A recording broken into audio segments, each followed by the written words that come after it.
क्या आपको भी जल्दी नींद ही नहीं आती? You lie in bed over thinking about the whole day and still you are not able to fall asleep? Then ये समस्या साइंस की है, ब्रेन की है, आपको इसे समझना होगा। बहुत बार ओवर थिंकिंग रात को ही पीक होता है।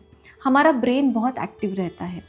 कभी कभी हमारे जो प्रॉब्लम्स है, समस्याएं हैं, उनको हमने सॉल्व नहीं किया, रिजॉल्व नहीं किया, तो बैकएंड में मान लो जैसे कंप्यूटर में बहुत सारे प्रोग्राम्स ऑन रहते हैं और लूप में रन होते रहते हैं, वैसे ही आपका ब्रेन रनिंग हो रहा है। उसके जो विंडोज़ है वो क्लोज़ नहीं हुए, जिसकी वजह से ब्रेन ओवरलोड हो जाता है। एमिगडाला नाम का एक सेंटर रहता है जो हमें जगाए रखता है। एमिगडाला एक्टिवेट हो जाता है और आपका जो कॉर्टिसोल नाम का हार्मोन है वो बढ़ जाता है। एक्चुअली रात में कॉर्टिसोल लो होता है और मेलाटोनिन बढ़ता है। मेलाटोनिन स्लीप हार्मोन है जो आपको सोने के लिए मदद करता है। बट अगर ये आपके टेंशन, आपके प्रोग्राम्स और विंडोज़ अगर बंद नहीं हुए तो फिर कॉर्टिसोल बढ़ने की वजह से एमिगडाला एक्टिवेट हो जाता है और आप जगे रहते हो। तो बेड में पड़े पड़े आप क्या करते हो? इंस्टाग्राम हम स्क्रॉल करते बैठते हैं, हम सोचते बैठते हैं, अगले दिन के प्रोग्राम्स के बारे में सोचते हैं और ओवर थिंकिंग लूप में अटक जाते हैं। ब्रेन और ज़्यादा ओवर थिंकिंग करने लगता है। इसीलिए रात को over thinking is at its peak if you don't control it. ऐसे एक बिल्डर थे जो हमारे पास आते थे, जिनको नींद ही नहीं आती थी और सारी दिन भर की समस्याएं उनको बस रात को ही याद आती थी। वो मुझे कहते थे, मैडम ये कैसे पॉसिबल है, दिन भर तो मुझे एक भी काम याद नहीं रहता, मैं कभी कभी भूल भी जाता हूँ और रात को मुझे ढेरों सारे काम याद आते हैं, मेरा ब्रेन इतना एक्टिव रहता है, मुझे सोना है, मुझे मोबाइल इंस्टाग्राम नहीं देखना, बट फिर भी मैं सो ही नहीं पाता हूँ।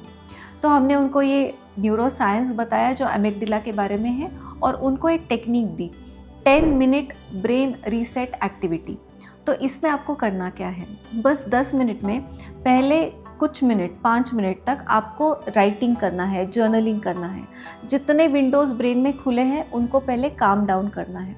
आपको सारी दिन भर की समस्याएं, जितने भी बड़े से बड़े टेंशन्स हैं वो लिखने हैं और उसके पीछे एक्चुअल में वो टेंशन है या वो लग रहा है आपको वो टेंशन्स है, उसको सॉल्व करना है।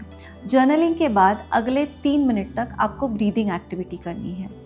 5 मिनट्स तक आप डीप ब्रीदिंग कर सकते हैं, उसे 7 मिनट्स तक आपको होल्ड करना है और 8 मिनट्स आपको मुंह से सांस छोड़नी है। तो जब 5 सेकेंड्स हम प्रोलॉन्ग इनहेल करते हैं और लंग्स कैपेसिटी को भरते हैं, हमारा कॉन्सेंट्रेशन आने लग जाता है। और हमने उनको अफर्मेशन दिया था, आई इनहेल काम एंड पीस। तो आई इनहेल काम एंड पीस बोलते ही आपके माइंड में एक वायरिंग बन जाता है कि माइंड काम होने लगता है, अमिगडाला शांत होने लगता है और मेलाटोनिन नाम का हार्मोन बढ़ने लगता है जो आपको सुलाता है।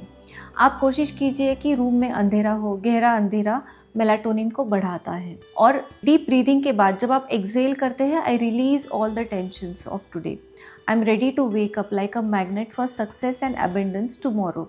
ये जब आप 3 अफर्मेशंस बोलेंगे तो आपका माइंड वैसे ही शांत हो जाएगा। इसी के साथ थर्ड स्टेप है 432 हर्ट्ज़ की फ्रीक्वेंसी, उस फ्रीक्वेंसी को आपको चलाना है।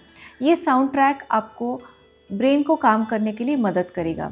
देखिए, अगर आपने इन 3 एक्टिविटीज़ को नहीं किया और आपका ब्रेन कॉन्स्टेंट ओवर थिंकिंग में, आपको आदत लग गई है इंस्टाग्राम स्क्रॉल करते हुए सोने की, तो धीरे धीरे ये क्रॉनिक डिसीज़ में चला जाएगा। यानी long term, long standing sleep ना होने की वजह से जो डिसीज़ेस आजकल बढ़ रही है उसमें इंसोम्निया है। यानी आपको धीरे धीरे और ज़्यादा, अगर आज आप आधा घंटा ज़्यादा जगे हो तो हो सकता है 1-2 महीने बाद आप 1 घंटा ज़्यादा जगने लगोगे। ऐसे करते करते स्लीप डिस्टर्बेंसेस बढ़ जाएंगे और स्लीप डिस्टर्बेंसेस की वजह से मेंटल एंग्जाइटी, नर्वसनेस, इरिटेबिलिटी, और आजकल हम देखते हैं बहुत लोग गुस्सा करते हैं, झगड़े करते हैं, वो सारी चीज़ें क्योंकि ब्रेन कहीं शांति नहीं हो पा रहा है। ब्रेन कंफ्यूज हो गया है क्योंकि बहुत सारे विंडोज़ ओपन हैं, उन्हें क्लोज़ करने की ज़रूरत है, आपको नींद में रिपेयर करने की ज़रूरत है और उसे वो मिल नहीं रहा है। इन सारे प्रॉब्लम्स को और डिसीज़ेस को अगर आपको सॉल्व करना है तो एक रामबाण उपाय, आपको 10 मिनट्स डीप रीसेट करने की ज़रूरत है, जो मैंने अभी आपको बताया। आज ही इस डीप रीसेट को आप ट्राई कीजिए और अगले 2 हफ्तों में आप में क्या चेंजेस आए तो आप हमें कमेंट सेक्शन में लिख के बताइए। क्या आपको पता है कि आपके सारे कमेंट्स मैं पढ़ती हूँ और मुझे बहुत अच्छा लगता है, मोटिवेटेड फील होता है और ज़्यादा ऐसे वीडियोस बनाने के लिए। तो इस वीडियो को ज़रूर लाइक कीजिए और चैनल को सब्सक्राइब करना मत भूलिए।